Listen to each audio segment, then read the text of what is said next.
বিশ্ব স্বাস্থ্য সংস্থার পরামর্শ অনুযায়ী একজন গর্ভবতী মায়ের গর্ভকালীন চেকআপ কমপক্ষে 8 বার করতে বলা হয়েছে। প্রথম চেকআপটি করতে বলা হয়েছে গর্ভকালীন সময় 16 সপ্তাহের মাঝে। তার মানে তাকে অবশ্যই 5 থেকে 6 মাসের মধ্যে চেকআপে আসতেই হবে।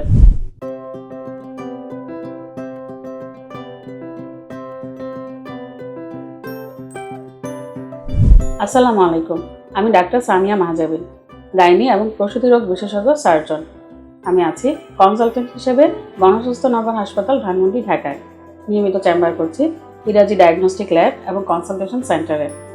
আজকে আমি কথা বলবো গর্ভাবস্থায় একজন গর্ভবতী মায়ের কমপক্ষে কতবার চেকআপে আসা প্রয়োজন এবং সর্বপ্রথম কখন চেকআপে আসা প্রয়োজন তা নিয়ে।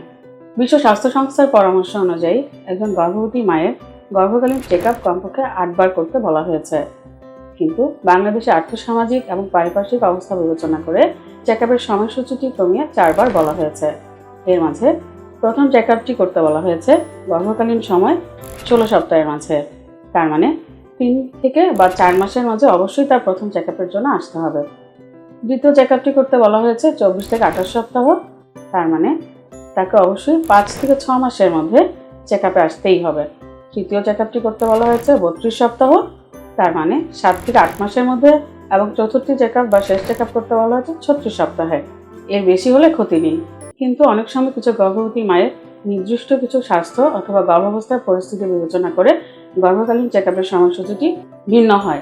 যেমন কোনো গর্ভবতী মায়ের যদি উচ্চ রক্তচাপ, অনিয়ন্ত্রিত ডায়াবেটিস, থাইরয়েড হরমোনের সমস্যা অথবা স্থূলতা, বা তার পূর্ববর্তী গর্ভাবস্থায় যদি কোনো জটিলতা থাকে, অথবা গর্ভের সন্তানের যদি ওজন গর্ভকালীন সময়ের চাইতে কম হয় বা জন্মগত কোনো ত্রুটি থাকে, তাহলে দেখা যায় তার গর্ভকালীন চেকআপের সময়টি 4 বারের চাইতে বেশি হবে। তাই আপনার শারীরিক অবস্থাটি আপনার চিকিৎসকের সাথে আলোচনা করে আপনার গর্ভকালীন চেকআপের সময়সূচিটি জেনে নিন। সবাই ভালো থাকবেন। আজ এ পর্যন্তই। আবার অন্য কোনো বিষয় নিয়ে আপনাদের সাথে আলোচনা করা হবে। ধন্যবাদ।